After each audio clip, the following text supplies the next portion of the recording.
Before I read the Haftorah, I just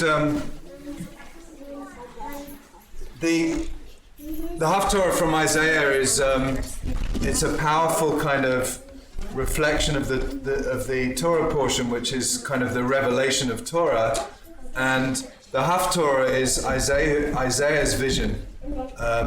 There's sort of and it has within it Kadosh Kadosh Kadosh L'Eloheinu Tzvaot Melech Haaretz Kavodo, which we say during the Kedusha section about Amidah. And so it's like these parallel notions of what a vision of God might look like. I actually want to just start by reading something else from Thich Nhat Hanh. I mentioned earlier, those of you who weren't here, that the Vietnamese Buddhist teacher of mindfulness just passed away yesterday, actually, at age 94. And he just had such incredible wisdom to share.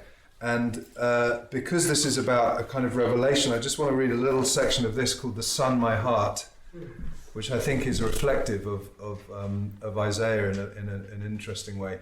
Since we now realize that one is all is one in our bodies, let us go another step and meditate on the presence of the entire universe in ourselves.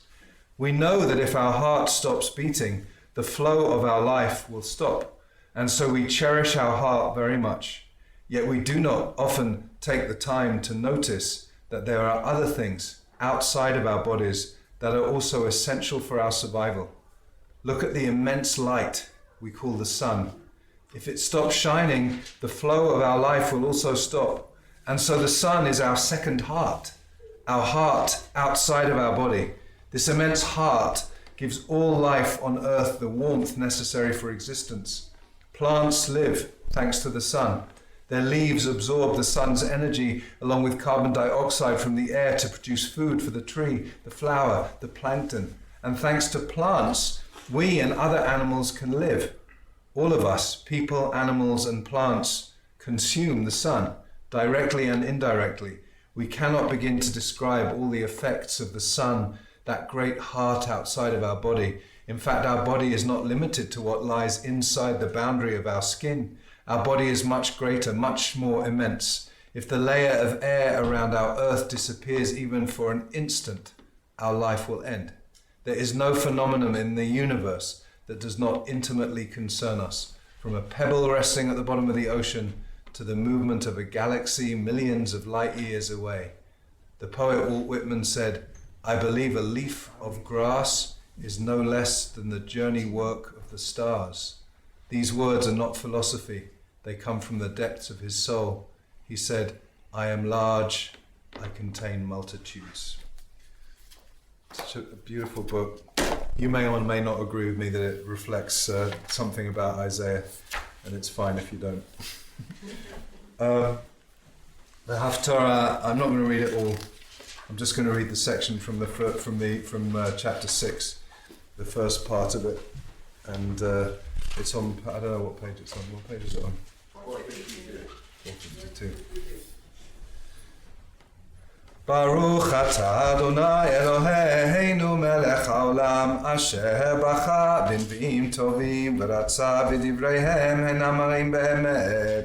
Baruch atah Adonai הבוחר בתורה ומשה עבדו ובישראל עמו ובנביאי האמת והצדק בשנת מות המלך עוזיהו ואראה את אדוני יושב על כיסא רם ונישא ושולב מלים את ההיכל שרפים עומדים ממעלו שש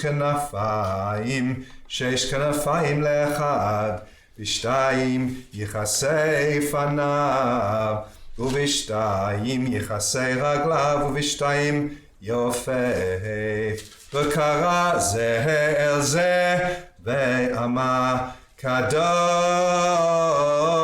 קדוש קדוש אדוני צבאות ולא כל הארץ כבודו ויענו אמות הסיפים מכל הקורא, והבית ימלא עשן, ואומר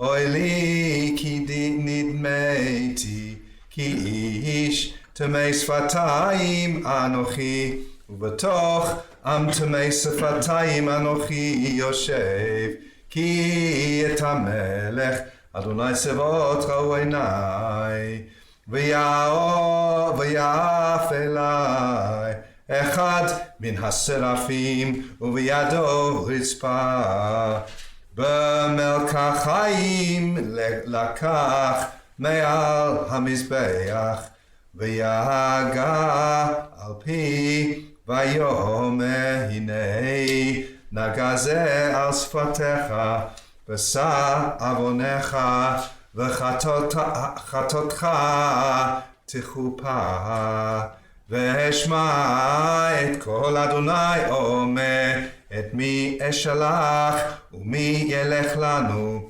ואומר הנני שלחני, ויאמר לך ואמרת לעם הזה שמעו שמוע ואל תבינו, וראו ראו ואל תדעו, השמן לב העם הזה ואוזניו הכבד ועיניו השער, פן יראה בעיניו ובאוזניו ישמע, ולבבו יבין ושב רפא לו, ואומר עד מתי אדוני, ויאמר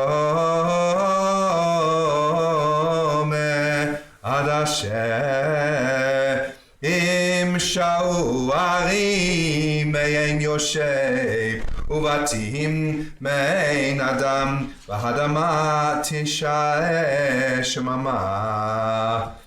וריחק אדוני את האדם, ורבה העזובה בקרב הארץ, ועוד בא אסיריה, ושבב הייתה לבאר, כאלה חלאון, אשר בשלכת מצבת בם, זרע קודש מצוותה. ברוך אתה אדוני אלוהינו מלך העולם, צור כל העולמים, צדיק בכל הדורות, היה לנאמן האומר ועושה, המדבר מקיים, שכל דבריו אמת וצדק. נאמן אתה הוא אדוני אלוהינו, ונאמנים דבריך, ודבר אחד מדבריך אכול לא ישוב ריקם, כי המלך נאמן ורחמן אתה, ברוך אתה אדוני, היה לנאמן בכל דבריו. רחם על ציון כי היא בית חיינו, ולבלעת נפש תושיע במהרה בימינו, ברוך אתה אדוני, ושמח ציון בבניך, שמחנו אדוני אלוהינו באליהו הנביא עבדך, ומלכות בית אבי משיחך במהרה יבוא ויגל ליבנו, על כיסו לא ישב זה, ולא ינחלו עוד אחרים את כבודו, כי בשם קודשך נשבעת לו, שלא יכבה נרו לעולם ועד. ברוך אתה אדוני מגן דוד, על התורה ועל העבודה ועל הנביאים ועל יום השבת הזה שנתת לנו אדוני אלוהינו, לקדושה ולמנוחה, לכבוד ולתפארת, על הכל אדוני אלוהינו אנחנו מודים לך ומברכים אותך, יתברך שמך בפי כל חי תמיד לעולם ועד. ברוך אתה אדוני מקדש השבת.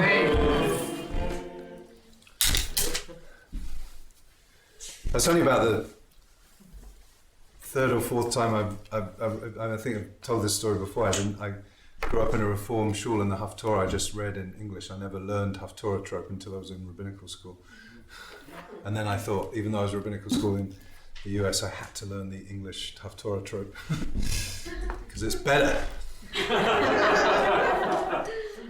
All right, let's continue our service with our special prayers, and obviously as on this Shabbat, as we come together in community, we're thinking of all people in synagogue communities everywhere after the events of last Shabbat. I'm just thinking about safety and connection and love and justice and all of the ways, and we want to be part of that, part of the prophetic vision for a world of safety and peace.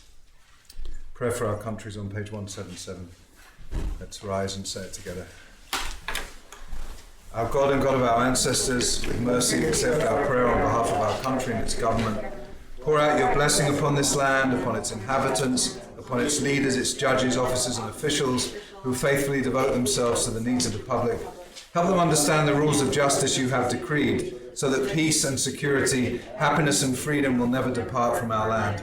Adonai, God whose spirit is in all creatures, we pray that your spirit be awakened within all the inhabitants of our land. Uproot from our hearts hatred and malice, jealousy and strife. Plant love and companionship, peace and friendship among the many peoples and faiths who dwell in our nation. Grant us the knowledge to judge justly, the wisdom to act with compassion, and the understanding and courage to root out poverty from our land. May it be your will that our land be a blessing to all who dwell on earth, and may you cause all peoples to dwell in friendship and freedom. Speedily fulfill the vision of your prophets. Nation shall not lift up sword against nation, neither shall they learn war anymore, for all of them, from the least of them to the greatest, shall know me. And let us say, Amen. And we say the Tefillah LeMedinat Yisrael on page 178. Avinu Shebashamayim, Su Yisrael B'Koalo, Barech et Medinat Yisrael, V'eshit tzmichat Geulatenu, Hagen aleha be'evrat chastecha, ufros aleha sukat shlomecha, ושלח אורך ועמיתך לראשיה, שריה ויועציה, ותקנה בעצה טובה מלפניך. חזק את ידי מגני ארץ קודשנו, והנחלם אלוהינו ישועה, ותרא ניצחון תעטכם, ונתת שלום בארץ, ושמחת עולם ליושביה. נאמר, Amen. And we continue with Ashrei now on page 181. Ashrei Yoshvei Veitecha Gilu Chasela.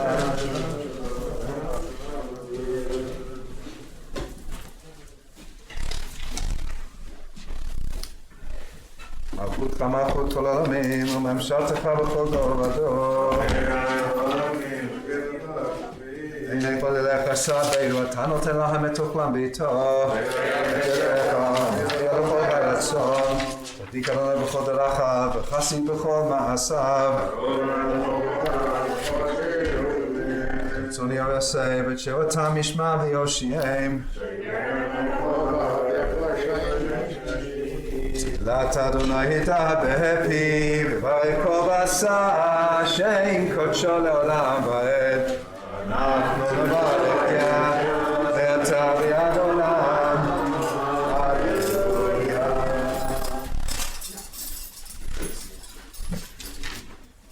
הללו את שם אדוני, כי נזכר שמו לבדו, הודו לכם, שמיים, וירם קרן לעמו, תהילה לכל חסידיו, לפני ישראל עם קרובו. הללויה, הללויה. מזמור לדוד, הבו לאדוני.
טוב נתתי לכם, תורתי אל תעזוב. עץ חיים לי, למען תחזיק עמך.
Last Tuesday evening, between Facebook and YouTube Live and a small group on Zoom, 8,500 people watched an event that was put on by the ADL and Jewish Colorado following events of last Shabbat. I was part of the small Zoom group because there were a lot of clergy and rabbis. We just showed our face for a second at the end. But really, the whole concept of this particular gathering was one of bringing people together from across many, many faiths. And I don't know how many of you were there, but I was very moved by the breadth of people who shared. There were Christian clergy from different denominations. There, of course, were plenty of rabbis and cantors, and there was a Sikh gentleman who spoke. There was an imam who spoke on behalf of the Muslim community. There was a Palestinian Muslim elected official in the Colorado State House who spoke, as well as our Jewish representative, who many of us know, Daphne Michelson, who used to actually lead some services here. And the overall feeling was one of, we're in this together. Whatever we might be feeling about what happened in Colleyville, Texas last Shabbat, and to be very honest, it didn't really hit me until Tuesday. Because I came out of Shabbat and saw a flurry of text messages and emails, and I didn't really process it. And then by the time I went to bed, everybody was free and safe. And I thought, well, that's over then. And then I actually woke up and left very early Sunday morning and had 2 pretty intense days of skiing, and skiing is always good for allowing me to put my mind away. And then it wasn't until Tuesday morning when I really started reading about what happened, when I really started hearing the words of Rabbi Charlie Citron-Walker, who, for a reason that no rabbi would ever choose, has suddenly become probably the most famous rabbi in the world in this moment. And he deserves to be.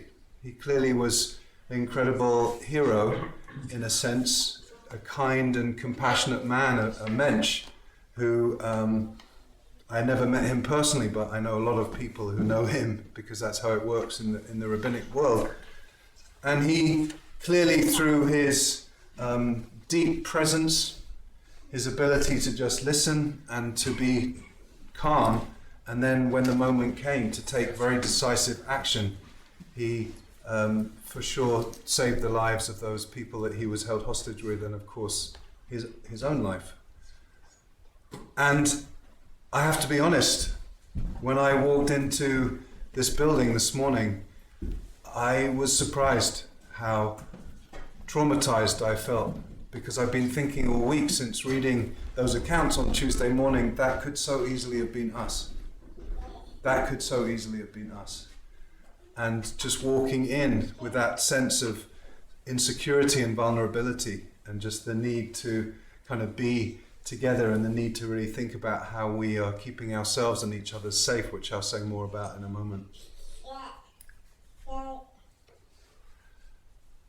But going back to that really powerful gathering, I found it very powerful. There was a lot of music, a lot of shared words from the depth of tradition.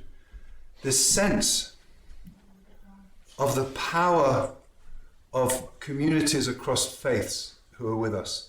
It's very, very, very easy to get caught into the narrative as we see the global rise of antisemitism, that they're all out to get us, they all hate us. It's very easy to fall into the trap of that narrative. And there are things that we should be really doing. I mean, it is outrageous that President Biden nominated Professor Deborah Lipstadt to be a special envoy for anti-Semitism months ago, and that nomination has been blocked in Congress. And it really needs to happen.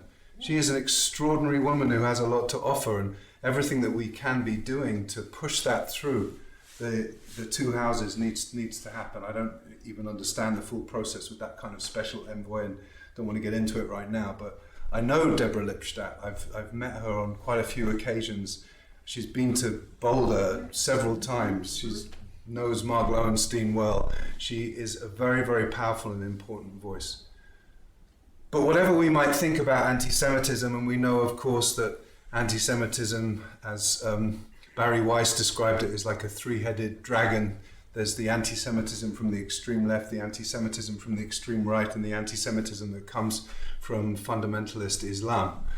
And they are, at a certain point, they all converge and meet.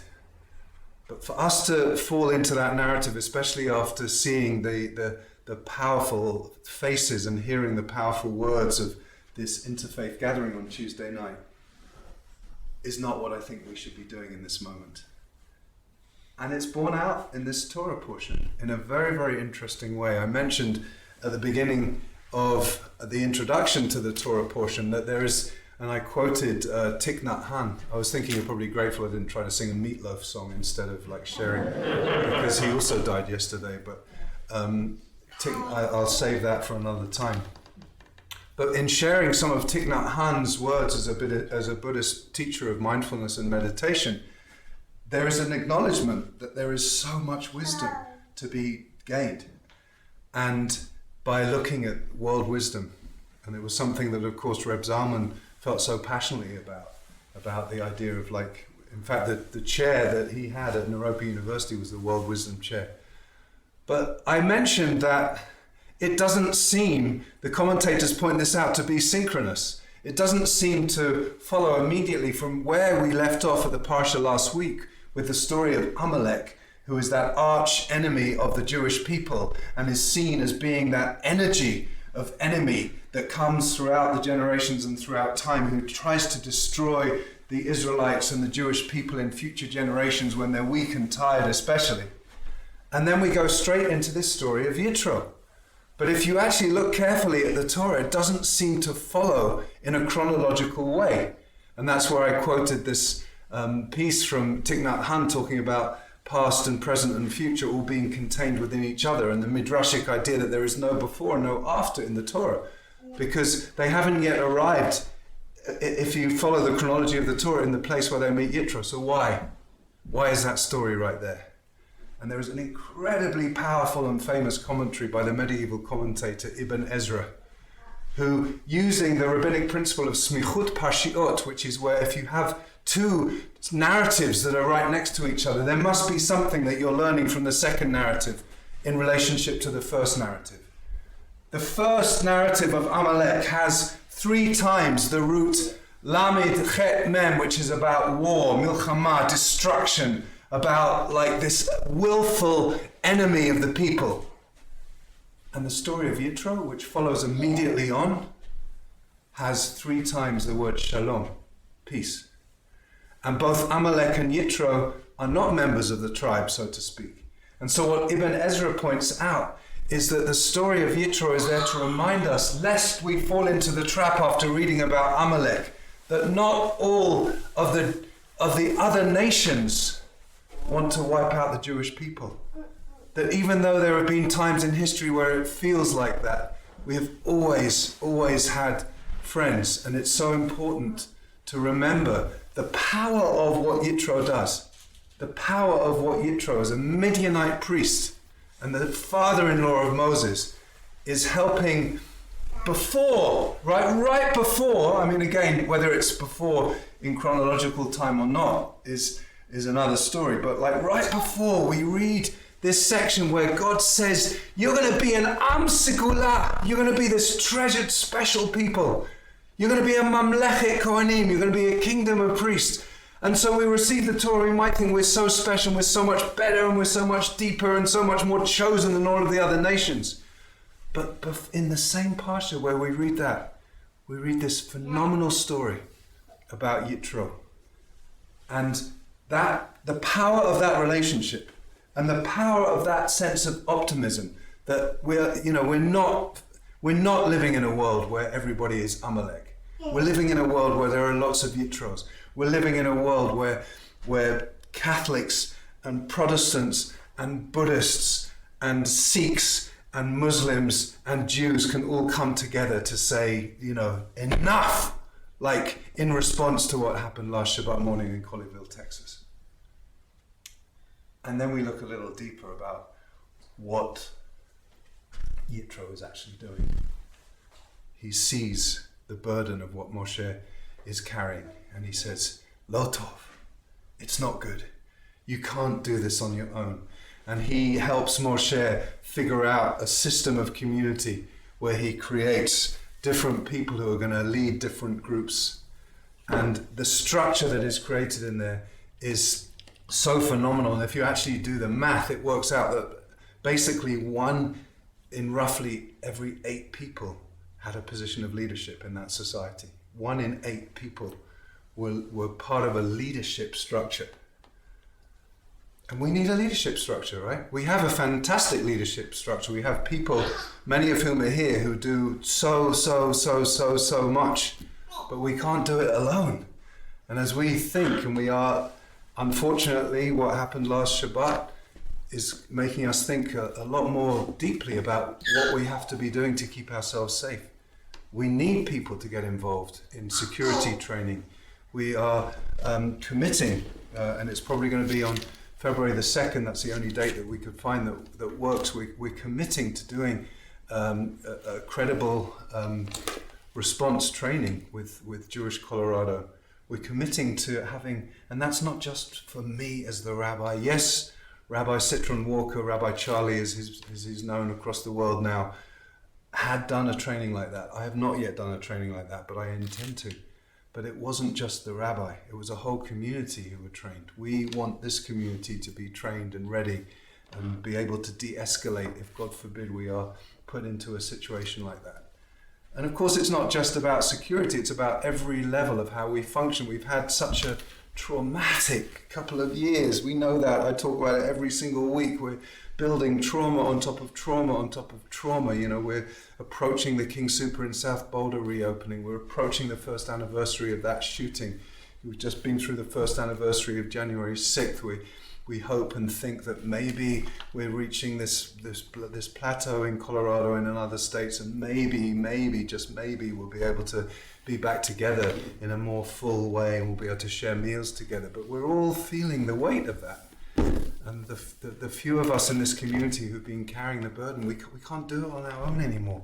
We need you. We need those of you who are watching on live stream. We need all of you who are here to take some kind of role to help us with a new building, help us with security, help us with facilities, help us in all of the different ways that we need help. We have, I can't overestimate the quality of leadership that we have, and the so many people who are so committed in so many ways. Michelle, our very, very respected president of the board, who just tirelessly, she's got a full-time job, and she has a second full-time job as president of the board.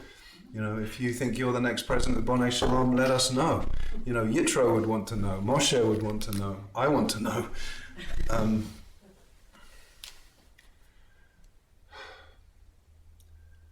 So, obviously, I and probably every other rabbi in the world, this Shabbat, I'm thinking about what would have happened if it had been us, God forbid. Would I have had the fortitude and the calmness and the courage of Rabbi Charlie? Obviously, I would like to think so, but I have absolutely no idea if in that situation I would have been able to behave like that. No idea at all. And the fact that, we are now confronting this Shabbat,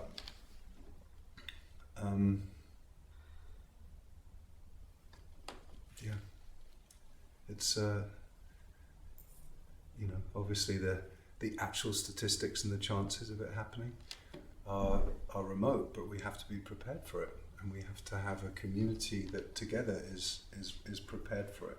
We have to maximize everything that we can do.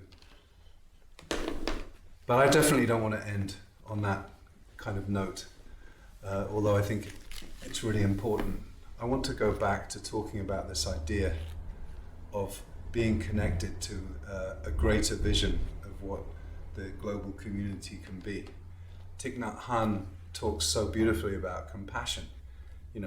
Those of you who were there on Tuesday night, who were watching as the event was happening, we kept coming back to pretty much every cantor and music person from every shul, apart from ours, by the way, but that's another story, in Colorado, where the musical people all were kind of tag teaming on singing Olam Chesed Yibaneh, which is a song we sing a lot here, based on that verse from Psalm 86 that says the world is built with chesed, the world is built with loving kindness.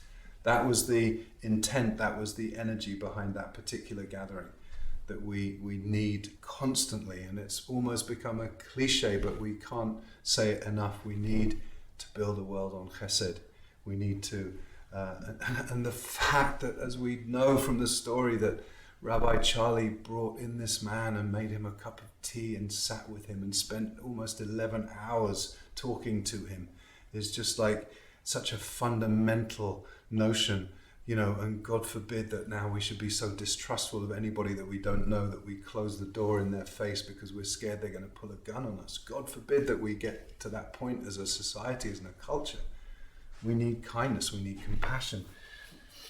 Thich Nhat Hanh speaks of compassion in such a beautiful way. Of course, this book, The Sun, My Heart, which I've already quoted from a couple of times, and I want to give him some more words and then bring in some words of Rabbi Shai Held, who has been one of my teachers this year in a very, very powerful way. And of course, I can't now find the place that I was looking for.